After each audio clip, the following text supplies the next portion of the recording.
Hi, I'm Ryan Szymanski, curator for Battleship New Jersey Museum and Memorial. And I'm Elena Noland. I'm the collections manager here at the Battleship.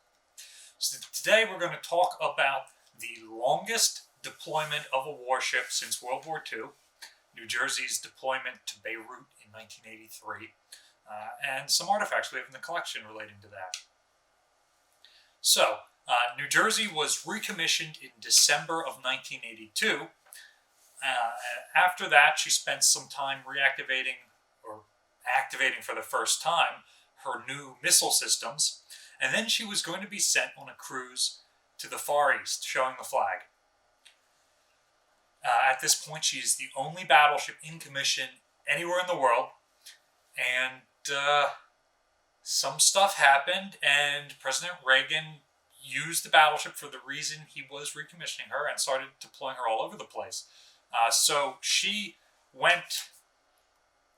started her cruise in Long Beach, where she had been recommissioned.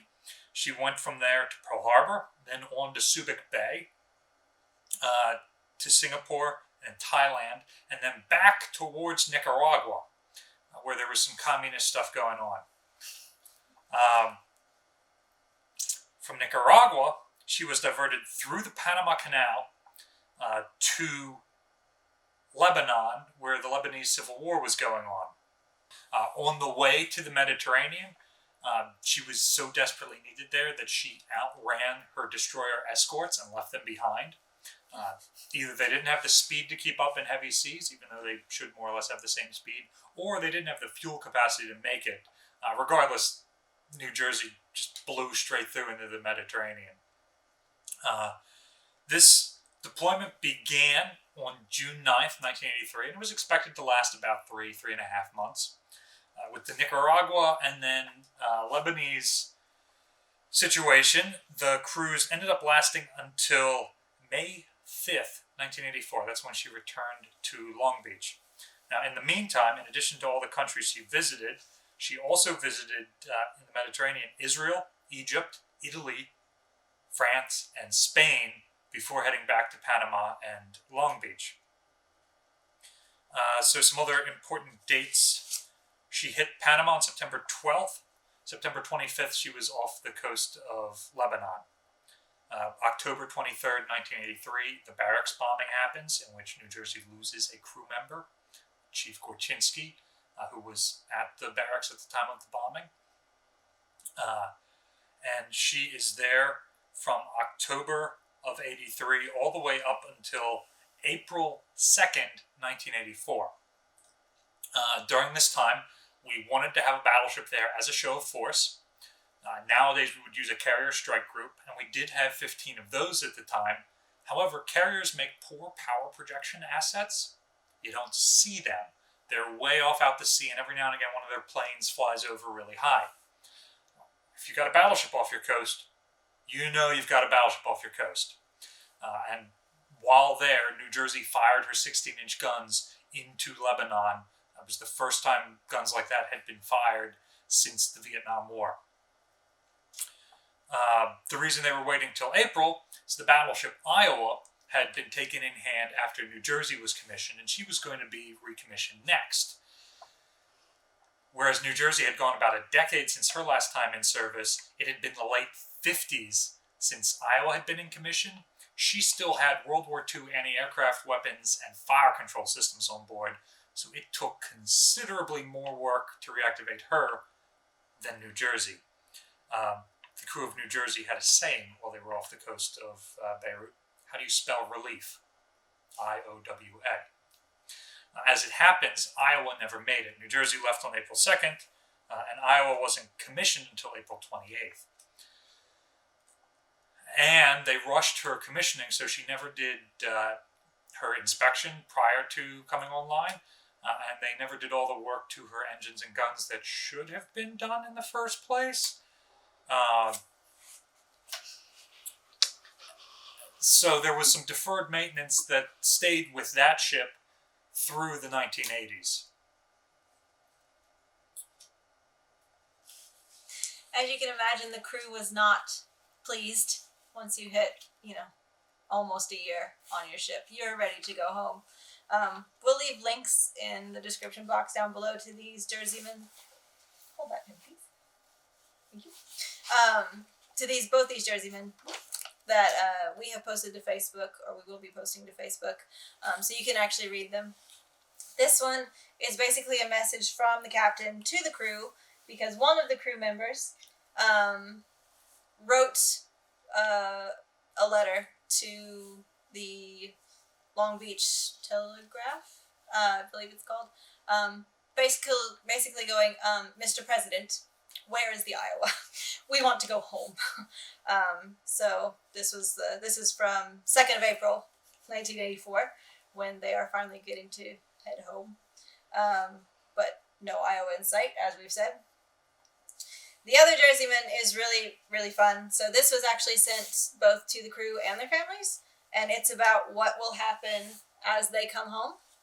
Because, as you can imagine, with 1,500 crew, with their friends and family waiting to greet them in Long Beach, it's going to be a circus. So everything in this Jerseyman is be prepared. Please carpool. We will set up childcare services for you. For the kids that can't go to daycare, we'll have a band and balloons. Multicolored helium, specifically. They also did a nice hand-drawn map of Long Beach Navy Yards so that people know where they're going. Where were these made? So, these were made in the print shop on the ship. The print shop is on our tour route.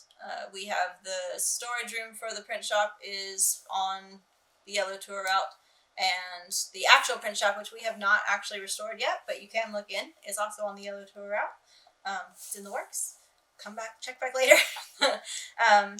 The other thing that they mentioned, actually they hammer home several times in this Jerseyman, is that for people to get onto the pier or the ship, you have to have one of these buttons.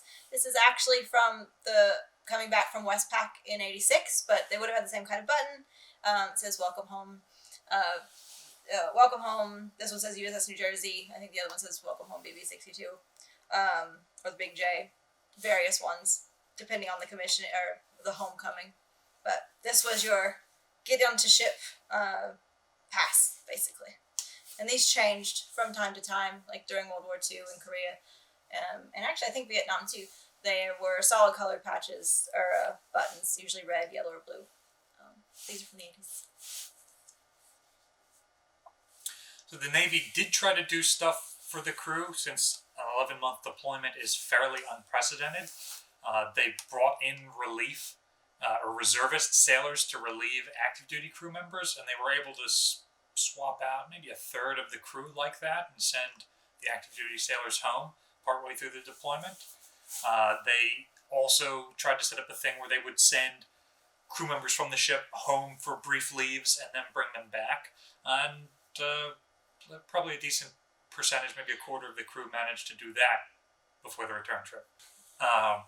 They did those kind of things too once she was home too, because we had a 30-day basically letdown period where the ship was still being manned. So they were starting with their crews divided into 4, I think, watches, and they were starting with the second watch. And so if you were on the second watch, then your family got to come aboard as soon as you got there, pretty much, because you couldn't go home.